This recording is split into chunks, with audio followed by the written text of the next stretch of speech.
오늘 말씀의 제목 따라해 보겠습니다. 부르심의 자리에서 물러날 때 유혹이 옵니다. 수년 전 기사가 났습니다. 한 목사님의 부고 소식이었어요. 신문에는 장례 일정만 나왔지만 사망의 원인은 참 비참했습니다. 목사님이 모텔 창문에 매달려 있다가 실족사한 거예요. 불륜을 숨기려다 사망했습니다. 이 기사를 보면서 정신이 번쩍 났어요. 나라고 예외가 아닌 거예요. 여러분이라고 예외가 아니라는 겁니다.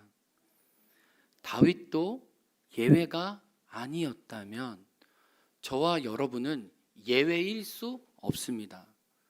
나에게는 이런 일이 벌어지지 않을 거야 라고 생각하는 것 자체가 여러분이 여러분 자신에 대해서 무지하고 교만한 거예요. 나도 언제든 기회만 되면, 조건만 되면 실족할 수 있다는 그 겸손함으로 오늘 말씀을 듣기 원합니다. 다윗도 이럴 줄 몰랐어요.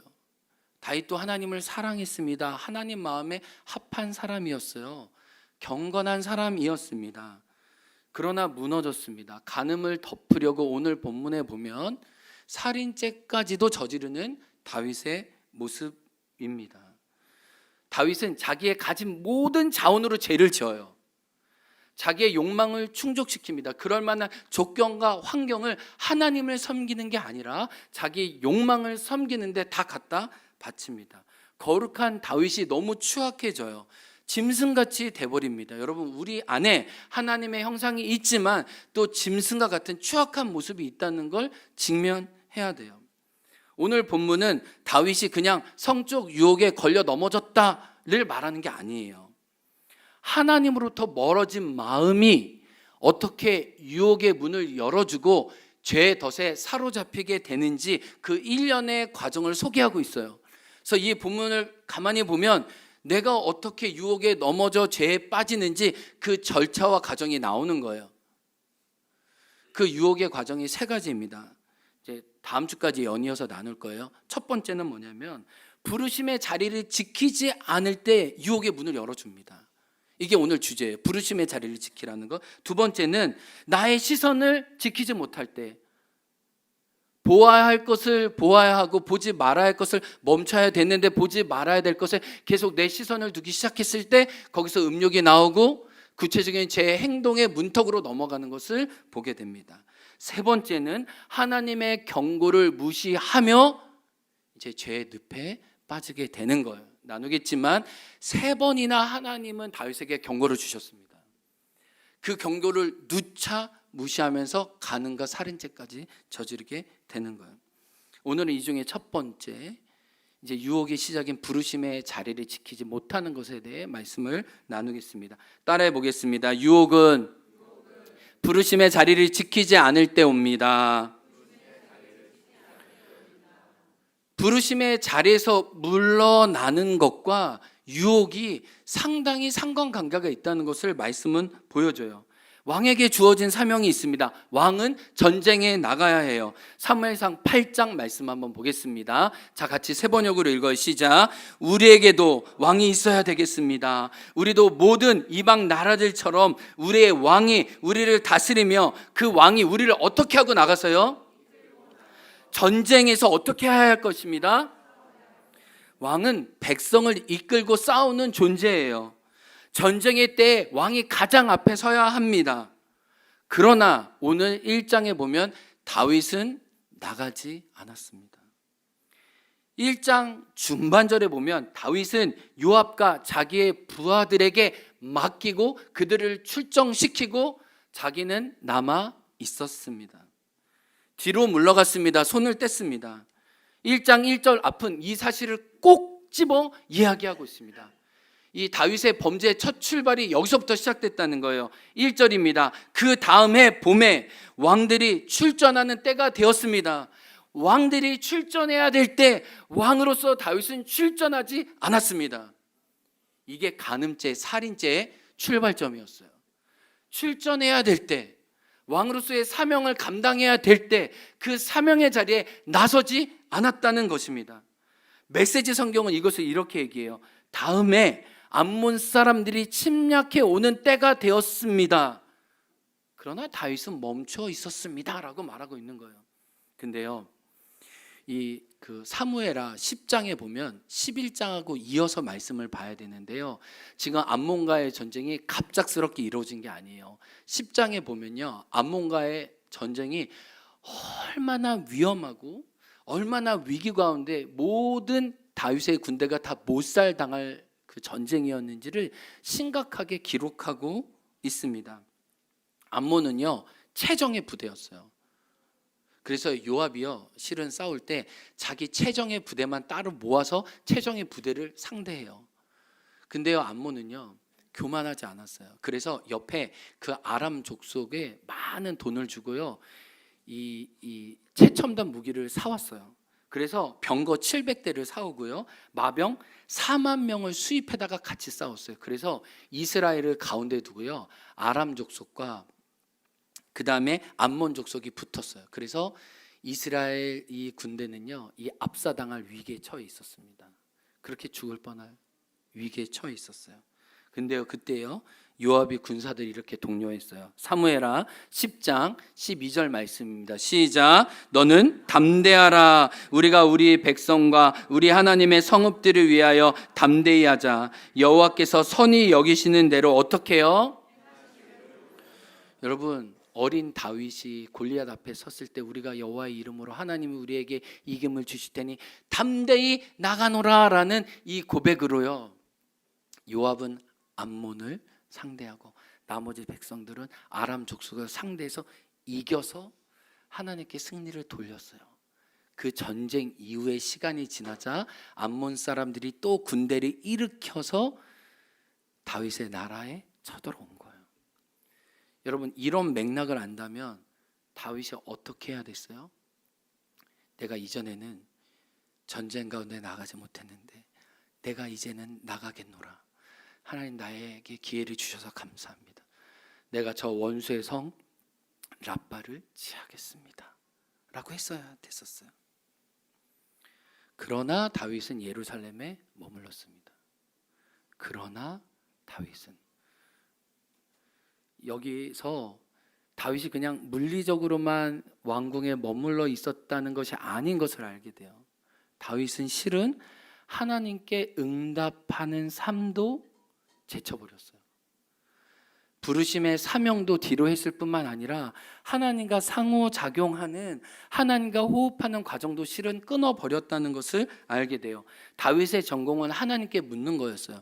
사무엘 상과 사무엘 하에 보면 다윗이 하나님께 묻자오되, 여쭈오되, 다시 묻자오되, 이런 표현이 계속 구구절절 나와요. 근데 이 정황이 어느 때냐면 특별히 전쟁의 때예요.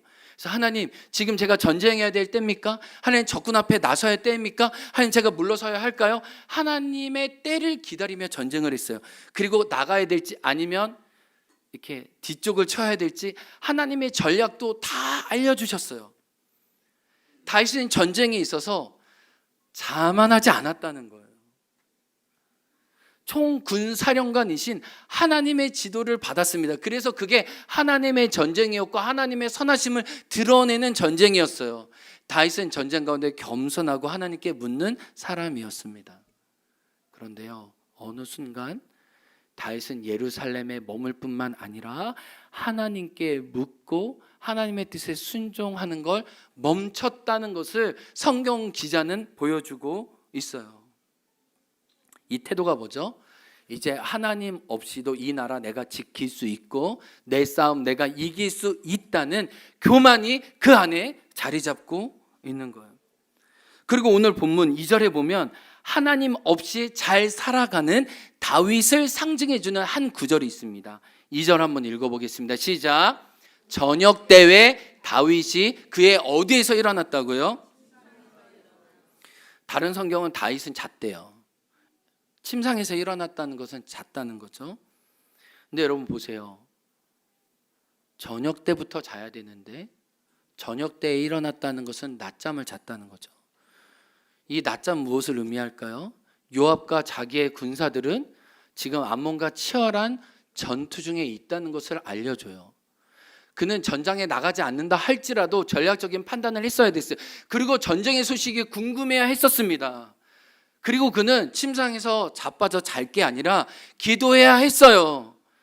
하나님, 이 전쟁은 하나님께 속한 것인데 하나님 살려 주옵소서. 하나님의 의가 드러나게 하여 주옵소서. 그는 피곤해서 육신의 잠을 잔 게 아니고 영혼의 잠을 잤다는 거예요. 나태했어요. 아니랬어요. 여러분, 다윗이 겪은 과정을 실은 저와 여러분의 삶에 대입해 볼 수 있습니다. 여러분, 우리에게 유혹은 한순간 찾아오지 않아요. 사명의 자리에 비껴서는 순간 유혹은 나에게 한 걸음 더 가까이 온다는 걸 오늘 다윗을 통해 알게 됩니다. 다윗이 편안함을 대가로 하나님께 반응하지 않았어요. 침상을 선택하면서 하나님께 묻는 영적 아테나를 가동하지 않았다는 거예요. 하나님께 오랫동안 반응하기를 멈춘 자리에 어느새 자기의 욕망을 숭배하고 자기 정욕을 따라갔던 것입니다. 내 가정에서, 내 일터에서, 나의 걸음걸음에서 여러분이 지속적으로 편안한 왕궁과 푹신한 침상을 쫓을 때 유혹은 여러분의 삶에 실은 굉장히 가까워 있다는 것을 알아야 돼요. 다시 한번요, 내 가정과 내 일상의 삶에서 이제 난 편안한 왕궁에 머물고 싶다, 푹신한 침상에 계속 머물고 싶다라고 할 때 실은 원수에게 문을 열어준다는 거예요. 왜요? 아직 나의 사명의 자리가 끝나지 않았을 때 내가 닫는다면 그때부터 문제가 시작이 됩니다. 부끄럽지만 제 이야기를 나누고 싶어요. 목회자가 교회를 사역할 때 교회를 대하는 기준이 있습니다. 하나님의 말씀이에요. 그리고 각 교회를 향한, 주님의 우리 교회를 향한 부르심을 따라가야 돼요. 그리고 하나님의 거룩한 성품이 있어요. 거룩함, 하나됨, 온유와 겸손, 이런 것들이 끊임없이 쫓아가야 됩니다.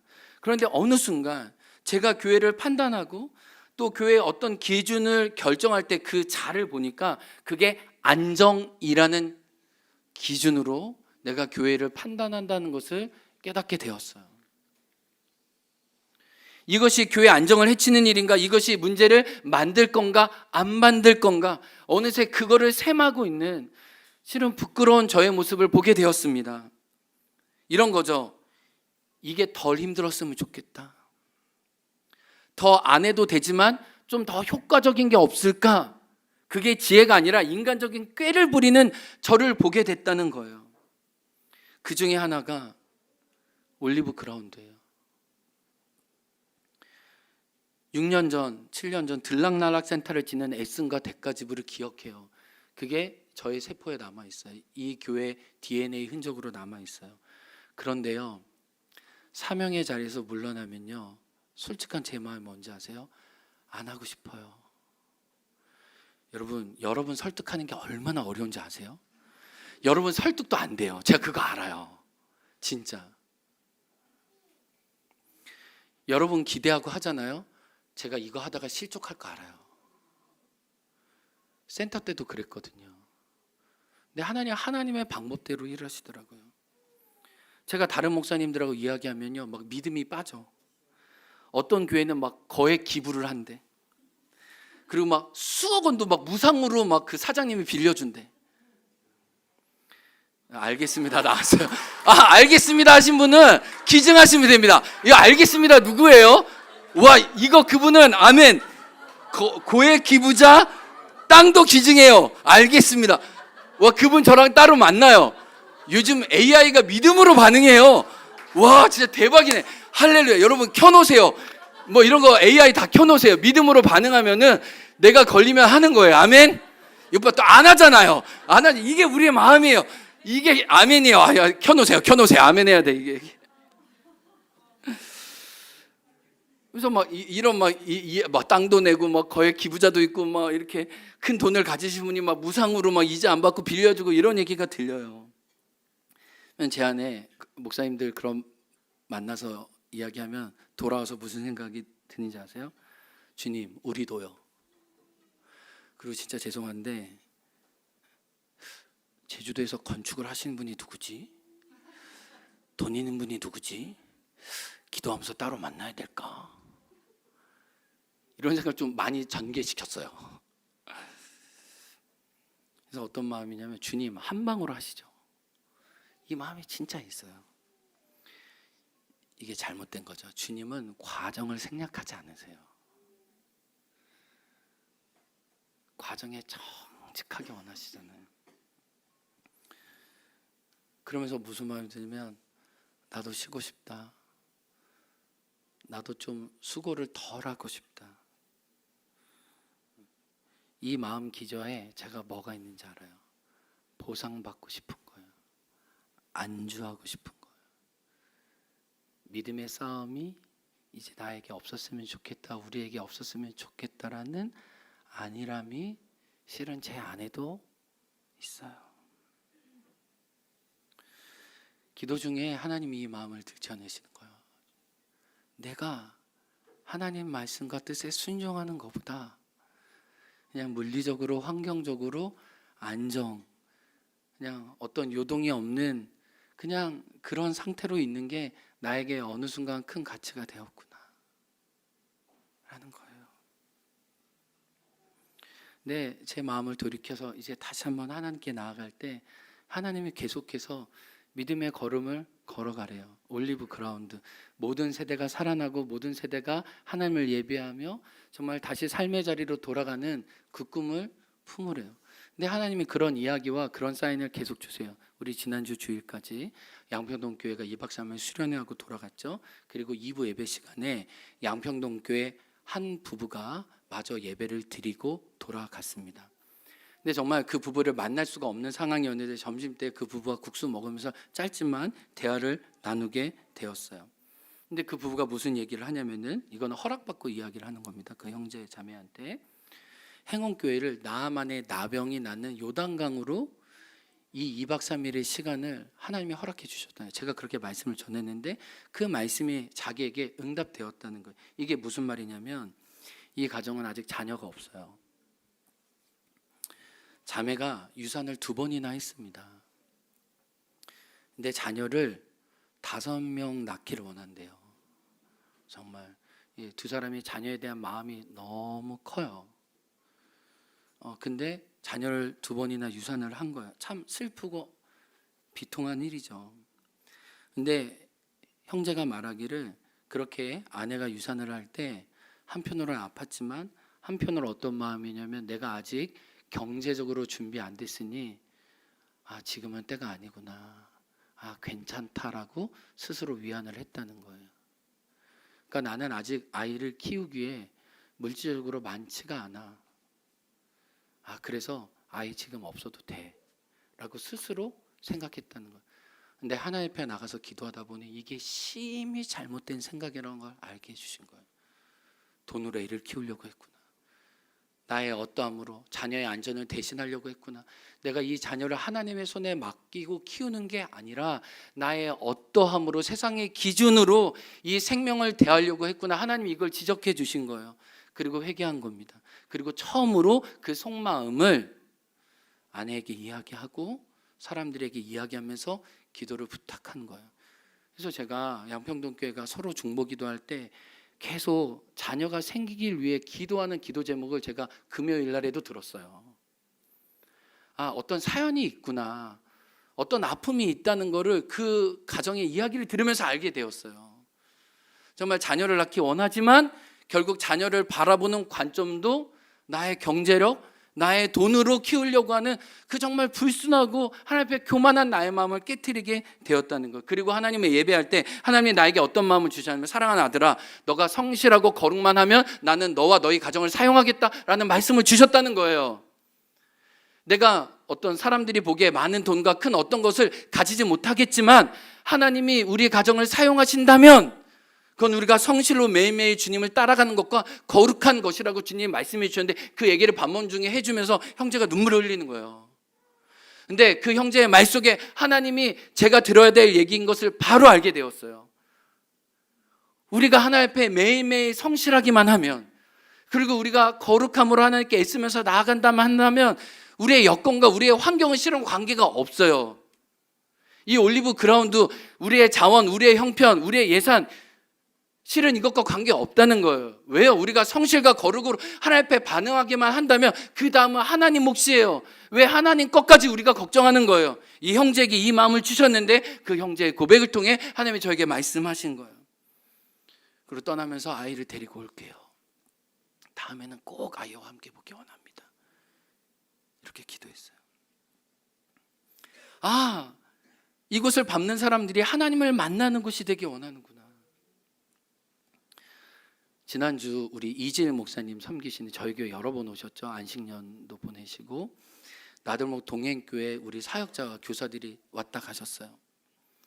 그 교회 청소년부의 부흥이 있습니다. 정말 아이들이 주님을 간절히 사모하는 마음이 올라왔는데 수련회에 정말 좋은 걸 주고 싶다가 제주도가 생각이 난 거예요. 그래서 제주도에 기도하고 오기로 한 겁니다. 그리고 제가 얘기했어요. 현장에 와서 봐라. 이곳을 다 둘러보고 가면서 우리 사역자 교사들 마음이 뜨거워지고 갔어요. 목사님, 이곳에 정말 하나님을 예배하고 주님을 만날 생각하니까 감사합니다. 그리고 동행교회에서도 행원교회 이 센터 간다고 하니까 이제 그 비행기 값만 850만 원 들고 이제 더하면 1,000만 원 정도 되는 거죠. 근데 재정 모금을 하는데요. 오늘 이제 아이들이 예배 시간에 가서 막 이제 눈물을 흘리면서 특송하기로 했대요. 이제 저희가 돈이 없습니다. 이제 제주도 가야 됩니다. 하는데 지난주 모금 제대로 시작하지도 않았는데 그 예산의 70%가 채워졌다는 거예요. 정말 다음 세대들이 제주도 가서 하나님을 마음껏 만나는 일에 동행교회가 마음을 일으킨다는 것을 보면서 하나님, 우리 교회가 누군가에게 올리브 그라운드로 그들의 한 가정과 한 부서와 한 영혼이 주님을 만나 돌아올 수 있는 곳으로 사용해 주셔서 감사해요. 근데 이거는 다른 분들에게 우리 교회가 올리브 그라운드로 사용되는 것뿐만 아니라 실은 우리도 모두 올리브 그라운드의 은혜를 누리고 있어요. 어제 우리 은찬이, 현준이와 우리 고등학교 2학년 친구들과 우리 사역자들과 같이 점심을 먹었습니다. 그래서 은찬아, 우리 수요일날 로그인 찬양팀과 함께 수요예배 드렸는데 너는 어땠어? 오늘 일렉친 은찬이가 이렇게 얘기했습니다. 음악이 아니라 예배고 찬양이었어요. 자기가 정신을 좀만 놓으면은 음악으로 변질되는데 마음의 중심을 잡아서 예배했다는 거예요. 저도 예배 중에 하나님의 여러 감동과 은혜가 있었어요. 그리고 다음 세대와 함께 하나님을 찾는 이 예배가 얼마나 소중하고 귀한지. 근데 수요예배 때 이승주 목사님이 하나님 오늘 마음에 감동을 주셔서 이 설교 원고대로 할지 안 할지 모르겠습니다라고 얘기를 했거든요. 근데 목사님이 계속 원고 한 장 한 장씩 넘기고 있어서 설교 원고대로 하는 줄 알았어요. 근데 어제 밥 먹어서 보니까 설교 9장을 준비했는데 3장 원고대라고 그 다음부터 자기가 무슨 말을 했는지 모른대요. 그래서 집에 가서 유튜브로 자기 설교를 들어봤대. 내가 무슨 말을 했는지, 내가 도무지 무슨 말을 했는지 몰라가지고. 근데 그게 예배 가운데 있는 진동과 울림 때문에 그랬다는 거예요. 하나님의 예배 중에 설교자에게 계속 감동과 마음을 주시는데 그 마음을 물리칠 수가 없었다는 거예요. 내가 준비한 거 3장하고 그 다음은 아무 말이나 하는 것 같지만 이미 준비된 하나님의 감동으로 메시지를 나누었다는 거예요. 우리 예배자가 되기 위해 모든 세대와 함께 힘을 쓸 때 그 예배의 진동을 통해 우리 어른들도 모든 세대도 하나님께 나아가는 거죠. 이건 마찬가지예요. 유치부 선생님들이 기도하면서 유치부 아이들 19명에게 하나님의 사랑이 심겨지기를 소망할 때 그 진동이 그 아이뿐만 아니라 그 엄마, 할머니, 그 이웃들까지도 흘러갈 수 있는 거죠. 우리가 누군가 진실하게 워터파크로 한 명 한 명을 소중하게 환대하고 하나님 나라 기쁨을 누리려고 할 때 지난주에 센터에 전화 왔대요. 미래 목사님 휴가여가지고 이제 승준 목사님이 센터 지게 하는데 워터파크 문의가 온답니다. 언제 합니까? 어떻게 신청할 수 있겠습니까? 우리의 진실한 진동이 반드시 영적인 파급력을 낸다는 것. 그래서 우리는 하나님이 우리를 불러주신 그 부르심의 자리에서 힘써 싸우기 원하는 것이에요. 왜요? 나도 살고 나를 통해 누군가 살릴 수 있는 그 혜택의 현장에 저와 여러분 초대받은 거예요. 여러분, 예루살렘 왕궁에 있는 게 좋아요? 침상에 있는 게 좋아요? 아니면 이스라엘 백성과 함께 영적인 전쟁 싸움하는 것이 여러분이 더 낫습니까? 어디예요, 여러분? 후자가 되길 축복합니다. 그래서 히브리서 말씀에 이렇게 얘기해요. 히브리서 10장 38절 39절 말씀이 있습니다. 시작. 나의 의인은 믿음으로 말미암아 살리라. 기뻐하지 아니하리라 하셨느니라. 우리는 뒤로 물러가 멸망할 자가 아니요 오직 영혼을 구원함에 이르는 믿음을 가진 자니라. 아멘. 우리 옆에 있는 분에게 말씀합시다. 뒤로 물러가지 맙시다. 부르심의 자리를 굳건히 지킵시다. 아멘. 그렇다면 내가 지켜야 할 사명의 자리를 세 가지 생각해 볼게요. 첫 번째, 내가 지켜야 할 사명의 자리가 어디입니까? 첫 번째는 가정이에요. 가정이 나의 1차적인 부르심의 자리예요. 이건 영순위예요. 영순위. 가장 우선순위입니다. 가정을 지키지 못하고 어떤 다른 것에 몰두하면 중요한 것은 얻었을지라도 소중한 것을 잃어버리게 됩니다. 하나님은 가정을 지키기 원하세요. 하나님의 원래 디자인은 아담과 하와가 한 가정이 되는 거였어요. 그 가정을 통해 축복하는 거였어요. 아브라함과 사라를 통해 온 열방을 축복하는 것이었어요. 하나님의 부르심은 여러분의 가정이에요. 여러분 남편과 아내로, 아빠와 엄마로 부르심을 지키세요. 가정을 보호하세요. 가정의 자리를 떠나지 마세요. 원수는 먼저 우리의 가정을 공격합니다. 특별히 유업과 관련해서 이야기를 나눌게요. 결혼하신 분들 기억하세요. 부부는요, 서로의 친밀함을 다른 사람과 나눠서는 안 돼요. 이해하셨어요? 부부끼리 나눠야 할 친밀감을 다른 사람과 나누시면 안 돼요. 그건 미련하고 어리석고 악한 일이에요. 나의 배우자와 가장 긴밀하고 가장 정직한 대화를 나눠야 해요. 배우자에게서 가장 큰 응원을 받아야 하고 가장 큰 응원을 주어야 해요. 이렇지 않으면요, 배우자 말고 다른 사람에게 지지와 격려를 받으려다가 실족하는 거예요, 여러분. 그리고 정직한 직면도 내가 배우자한테 해야 되고 배우자한테 내가 받아야 돼요. 저희 집에 나단 선지자가 계시죠, 그렇죠? 저에겐 나단 선지자가 누구예요? 임영선 있죠, 그렇죠? 바로 그분의 선지자가 이제 계시가 임합니다. 그러면은 이제 제가 완고거나 교만하면 주님 이제 목을 치시죠. 이제 빨리 순종해야 돼요. 주님, 나단 선지자의 말을 듣겠습니다. 이렇게요. 여러분, 배우자가 서로에게 나단 선지자가 돼야 돼요. 우린 서로 그걸 들을 줄 알아야 돼요. 만약 여러분이 여러분의 배우자에게 이야기하는 것보다 다른 사람에게 이야기하는 것을 더 좋아하고 계속 그 자리를 만들고 있다면 여러분 이미 심각한 유혹에 빠진 거예요. 원수는 그 정서적인 틈을 노리고 유혹한다는 거예요, 여러분. 그래서 여러분 이게 다 연결돼 있어요. 부부가 정서적으로 건강해야 영적으로 튼튼해져요. 그래서 정서를 자꾸 돌보는 거예요. 교회도 마찬가지예요. 교회도 정서적으로 강해져야, 친밀해져야 중요한 순간에 부르심을 향해 나아갈 수 있다는 거예요. 이 부부의 친밀함을 지키라는 거예요. 다른 사람에게 문을 열어주지 말라는 거예요, 여러분. 따라해 보겠습니다. 가정의 자리를 지켜야 합니다. 다른 사람에게 문을 열어주지 마세요. 서로에게 향하세요. 부부에게 향하라는 거예요. 두 번째 우리가 지켜야 될 자리는 공동체 안에서 나의 자리를 지켜야 돼요. 따라합니다. 공동체 안에서 나의 자리를 지키겠습니다. 에베소서 2장 22절에 보면 우리가 성전이지만 서로 연결되어 성전이 됩니다. 우리는 공동체로 모여요. 목장으로 모여요. 함께 사역해요. 하나님이 이렇게 우리를 죽을 때까지 이렇게 부르셨어요. 예외인 적은 없어요. 늘 공동체 안에서 우리를 부르세요. 그 안에서 뭐예요? 우린 책임 있는 삶으로 서로를 지켜줘요. 유혹으로부터 막아줍니다. 죄를 지을 때 책망합니다. 꾸짖습니다. 실족한 자를 일으켜 믿음의 걸음을 다시 걸어요. 그게 우리의 부르심이에요. 여러분, 다윗을 가만히 보면 그는 예루살렘에 혼자 머물렀어요. 자신과 함께하는 용사들을 다 보내고 혼자 침상에 누웠습니다. 이런 시그널이 보이세요?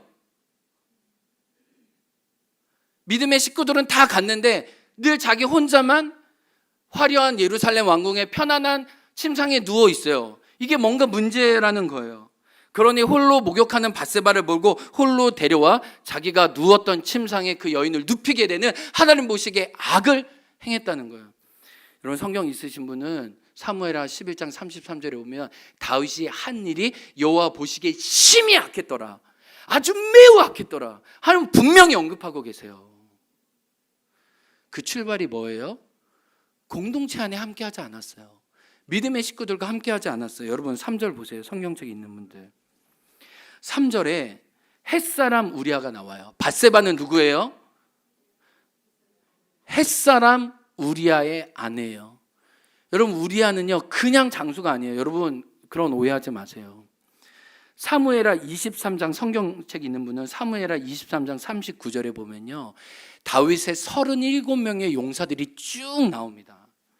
다윗이 강야에서 뺑뺑이 치고 정말 인생의 고난 가운데 있을 때 아둘람굴에서 막 300명이 모이고 막 400명이 모이고 하나님의 군사들이 모였잖아요.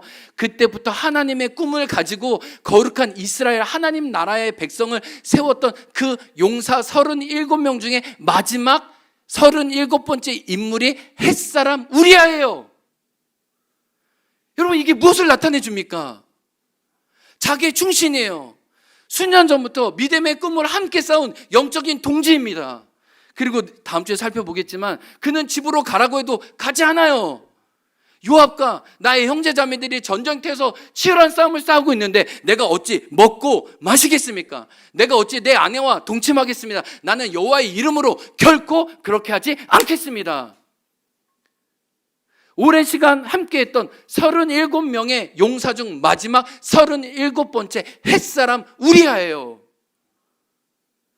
그 우리아와 함께 전쟁터에 나가야 했던 다윗이 나가지 않으니까 자기의 충신인 우리아를 자기의 욕망을 채우기 위해 기꺼이 살인죄를 저지르도 살인을 방조하는 거죠. 이게 무엇을 보여줘요?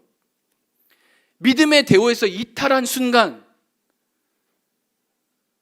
우리도 같은 실족할 수 있다는 것을 보여줘요. 여러분 부탁드려요. 믿음의 대오에서 이탈하지 마세요. 어떤 핑계를 대서 이렇게 많이 가지 마세요. 그게 그때는 유효할지 몰라도 나중에는 여러분에게 심한 영적인 타격이 됩니다. 다윗이 전쟁에 함께 나가서 37명의 용사들과 싸웠다면 그는 우리아와 함께 기쁨의 잔치를 누렸을 거예요. 그 유혹에 대한 글을 읽어보면요, 유혹해서 이렇게 다윗처럼 실족한 분들이 나중에 회개하고 회복하면서 했던 고백이 뭔지 아세요? 이 죄의 대가가 얼마나 크고 고통스러운지 알았다면 내가 그때 혼자 있기를 선택하지 않았을 거예요. 그때 혼자 있어서 너무 좋고 너무 쾌락의 맛이 깊었다고 생각했는데 그게 독이었다는 거예요.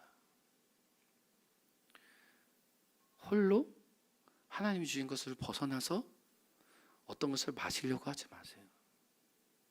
제가 요즘 생각하는 게 뭐냐면 밋밋하게 하루하루 살아가는 게 복이라고 느껴요. 주님 안에. 아멘. 히브리서 10장 23절부터 25절까지 말씀 읽겠습니다. 주님이 우리에게 무엇이라고 말씀하세요? 시작. 또 약속하는 이는 미쁘시니 우리가 믿는 도리의 소망을 움직이지 말며 굳게 잡고 서로 돌아보아 사랑과 선행을 격려하며 모이기를 패하는 어떤 사람들의 습관과 같이 하지 말고 오직 권하여 그날이 가까움을 볼수록 더욱 그리하자. 따라합니다. 서로 돌아보아 사랑과 선행을 격려합시다. 아멘. 첫 번째 가정을 지켜야 돼요. 두 번째 공동체의 나의 자리를 지켜야 돼요. 믿음의 대오에서 이탈하면 안 돼요. 세 번째 기도의 자리를 지켜야 합니다. 따라합니다. 기도의 자리를 지킵시다. 여러분 실은 모두 바쁜 일상을 살아요. 그렇기에 우리는 기도하기 위해 일상을 멈춰야 합니다. 우리는 고백해요. 당신은 사랑받기 위해. 여러분 이건 1절이에요. 뭐 3절, 4절 여러 가지가 있죠. 당신은 사랑 주기 위해 태어난 사람, 당신은 섬기기 위해 태어난 사람. 근데 진짜 중요한 워딩은 뭐냐면 따라합니다. 당신은 고백해서 당신은 기도하기 위해 태어난 사람, 당신의 삶 속에서 지금도 기도하지요. 다음 주 축복송 이렇게 합시다. 당신은 기도하기 위해 태어난 사람 2절로 하도록 하겠습니다. 여러분 가만히 보세요. 다윗이 영적인 싸움에서 패했습니다. 다윗은 기도하지 않아요. 하나님께 묻지 않아요. 그러니 하나님께 순종할 수가 없는 겁니다. 기도는 영적인 싸움을 통해 하나님의 하신 일에 동참하는 창조의 행위예요. 다윗의 안타까움은 어느 순간 기도를 멈췄다는 거예요. 기도의 호흡이 그에게서 끊어졌다는 겁니다. 그랬더니 하나님의 영광을 보았던 눈이 급격하게 흐려져서 오늘 본문에 보면 밧세바가 아리따웠대요. 아니 아리따워 보였대요. 여러분 믿음의 눈을 하나님에게서 떼면요, 그 밧세바가 아름다워 보이는 거예요. 먹음직한 거예요. 보암직한 거예요. 지혜롭게 할 만큼 탐스러워 보이는 거예요. 실제가 아닌데 실제처럼 보이는 거예요. 여러분 선악과를 하와가 딱 따먹고 무슨 생각을 했을까요? 그게 정말 지혜로웠을까요? 그게 맛있었을까요? 그렇지 않았을 거예요. 속았다 알아갔을 거예요. 그래서 우리는 에베소서 6장 18절 말씀을 기억해야 돼요. 이것은 저와 여러분이 오늘날도 여전히 영적 전쟁에서 우리가 유혹을 어떻게 이겨낼 수 있을까 할 때 가장 중요한 말씀이에요. 18절 6장 18절 읽겠습니다. 시작. 모든 기도와 간구를 하되 항상 성령 안에서 기도하고 이를 위하여 깨어 구하기를 항상 힘쓰며 여러 성도들을 위하여 구하라. 여러분 사도 바울이 영적 전쟁에 대한 이야기를 마지막으로 6장에서 마치면서 그 마지막 끝이 무엇인지 아세요? 그 마지막 끝이 가장 진중해요. 여러 말을 똑같이 반복하고 있어요. 모든 기도, 모든 간구, 이게 같은 말을 두 번이나 했어요. 그리고 또 뒤에 뭐예요? 성령 안에서 기도하라. 또 기도하래요. 성령 안에서. 그리고 또 뭐래요? 깨어 구하래요. 성령 안에서 기도하고 깨어 구하래요. 그 앞에 모든 기도와 간구를 하되라고 얘기했어요. 그리고 또 뭐래요? 항상 기도에 힘쓰래요. 그리고 나만 아니라 여러 성도를 위해 힘써 기도하래요. 그리고 나중엔 자기를 위해 기도하래요. 내가 이방인에게 복음을 전할 수 있도록 담대하게 싸울 수 있도록 저를 위해 기도해 주십시오.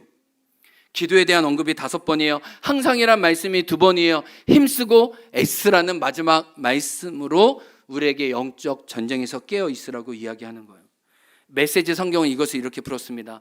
같이 읽겠습니다. 시작. 마찬가지로 계속되는 이 전쟁에서 기도는 필수입니다. 열심히 오래 기도하십시오. 따라합니다. 열심히 오래 기도하십시오.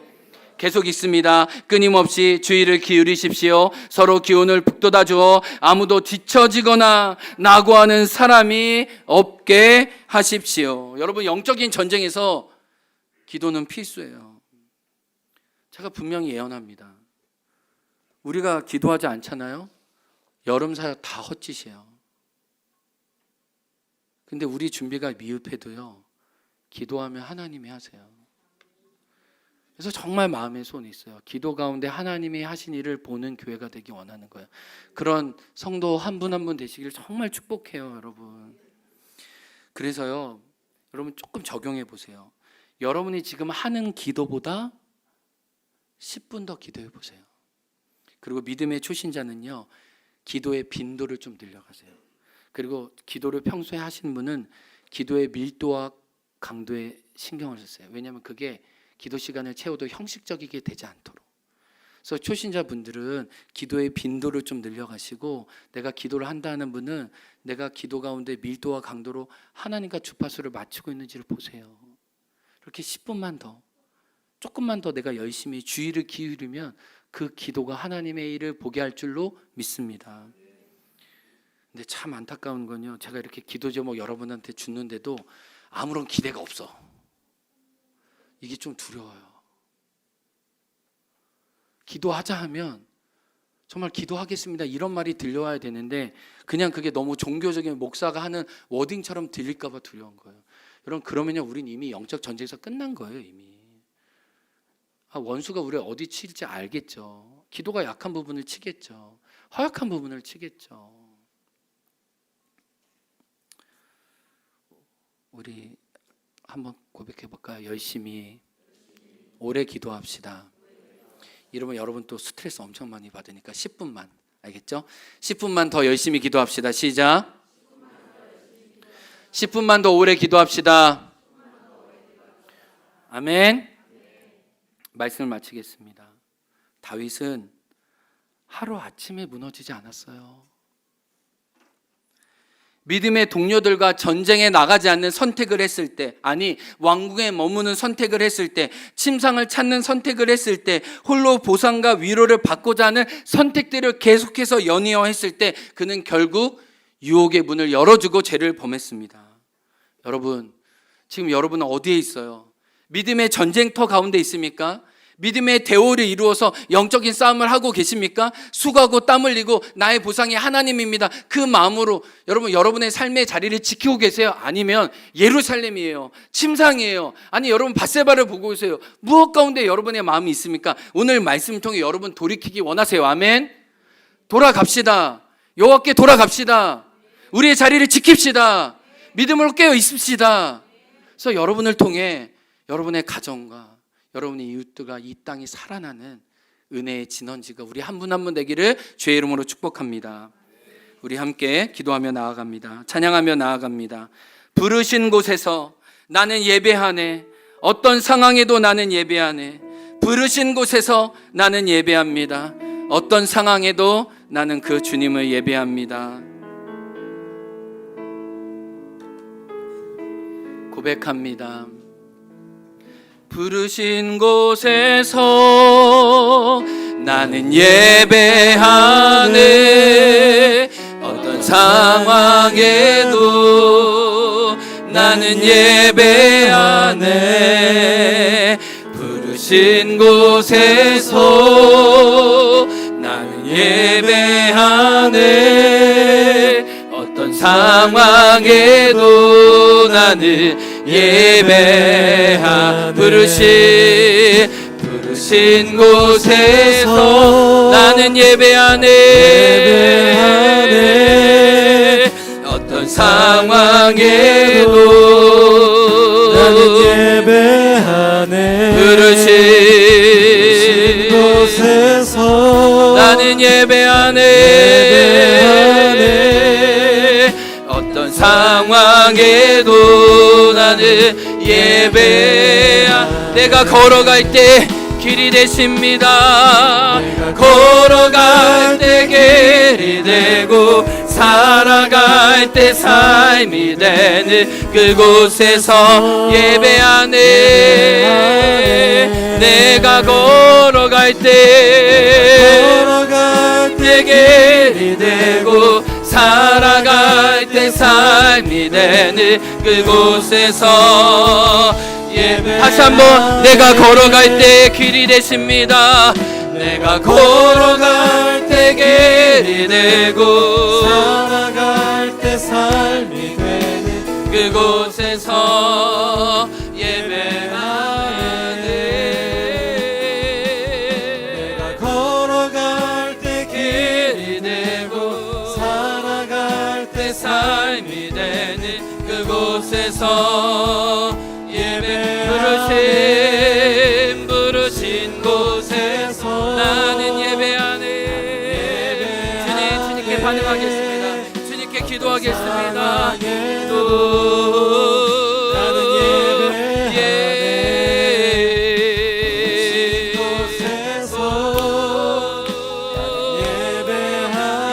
어떤 상황에 우리 두 손을 들고 기도합니다. 하나님, 부르신 곳에서 찬양하며 기도하기 원합니다. 부르신 곳에서 나는 예배하네.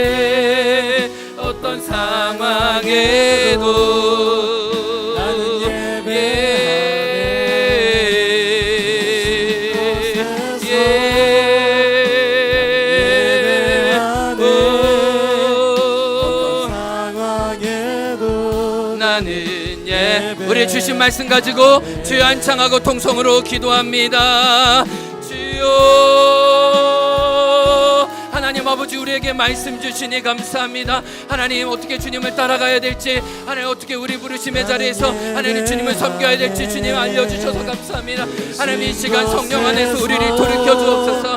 하나님 부르심의 자리를, 믿음의 자리를 쌓아낼 수 있도록 하나님 우리 가운데 함께하여 주시기를 주님 기도합니다.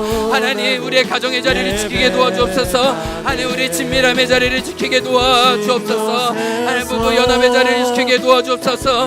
하나님 공동체 연합의 자리를 지키게 도와주옵소서. 아름다운 협력과 아름다운 연대가 하나님 우리 가운데 계속되게 도와주시기를 주님 간절히 기도하고 원합니다. 주님, 오 주님, 하나님 기도하기 원합니다. 예배하기 원합니다. 하나님께 깨어있기를 원합니다. 살아날지어다 일어날지어다 회복될지어다 주님 앞에 나아갈지어다. 할렐루야. 주님, 하나님 우리가 말씀 예배 가능합니다. 하나님 우리에게 경고해 주셔서 감사합니다. 하나님 일어나 걸으라 말씀해 주시니 감사합니다. 믿음의 싸움을 싸우라고 말씀해 주시니 감사합니다. 하나님 뒤로 물러가지 말라고 말씀해 주셔서 감사합니다. 예, 주님, 내가 뒤로 물러가면 내가 기뻐하지 않는다고 말씀해 주셔서 하나님 감사합니다. 하나님 뒤로 물러가지 않고 하나님 믿음의 싸움을 싸우게 도와주옵소서. 하나님 나의 은혜 믿음으로 말미암아 살려 하셨사오니 하나님 뒤로 물러가지 않겠습니다. 하나님 믿음의 싸움을 싸우겠습니다. 하나님 부르심의 자리를 지키겠습니다. 하나님 우리 가정과 기도의 자리와 하나님 예배의 자리를 지키겠습니다. 하나님 사역의 자리를 지키겠습니다. 하나님 나의 일상에서 하나님 주님과 함께 동행하겠습니다.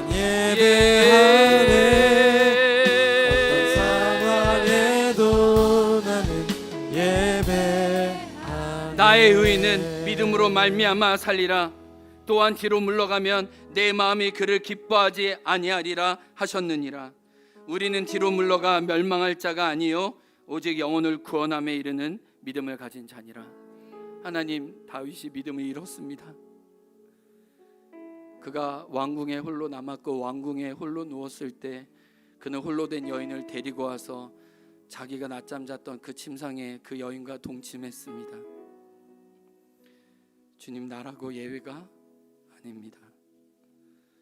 하나님 우리 가운데 안주하고 싶고 나태하고 싶고 인간적으로 편하기만 원하는 악한 마음을 내려놓게 도와주옵소서. 믿음의 싸움을 싸우도록 성령께서 감동 감화하여 주옵소서. 주님, 오늘 성령 안에 새 힘을 주옵소서.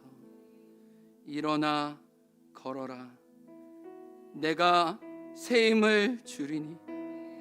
일어나 너 걸어라, 내 너를 도우리. 일어나 걸어라, 내가 새 힘을 주리니.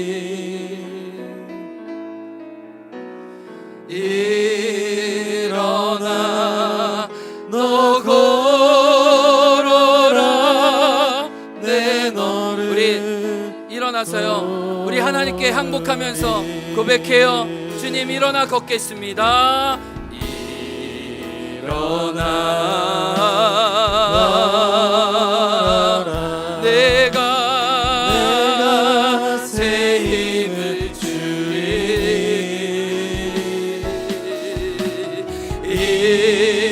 일어나 너 걸어라, 내 너를 도. 일어나 걸어라, 일어나 걸어라, 내가 새 힘을 주리니. 일어나 너 걸어라, 내 너를 도. 우리 목소리로 고백해요. 일어나 걸어라, 일어나 걸어라, 내가 새 힘을 주리니. 일어나 너 걸어라,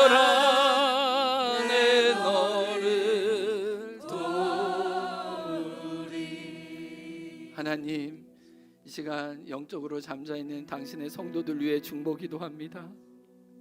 깨어나게 도와 주옵소서. 나의 믿음의 식구들과 함께 믿음의 싸움을 싸우는 그 자리로 우리를 불러 주옵소서. 잠시 왕궁에서 편한 것 같고 잠시 침상에서 좋아 보이는 것 같지만 그 자리가 죽음의 자리였고 유혹의 자리였고 죄의 늪의 자리였습니다. 하나님, 저도 믿음의 싸움을 하기 싫을 때가 너무 많이 있고 뒤로 물러가고 싶습니다. 하나님, 우리 성도님들이 이런 갈등과 이런 갈팡질팡 가운데 아파하고 힘들어하고 있는 줄 압니다. 주님, 새롭게 하여 주옵소서. 성령님, 찾아가 주옵소서. 내가 너와 함께 하리니 새 힘을 주셔서 일어나 걷게 도와 주옵소서. 뒤로 물러가지 않게 하여 주옵소서.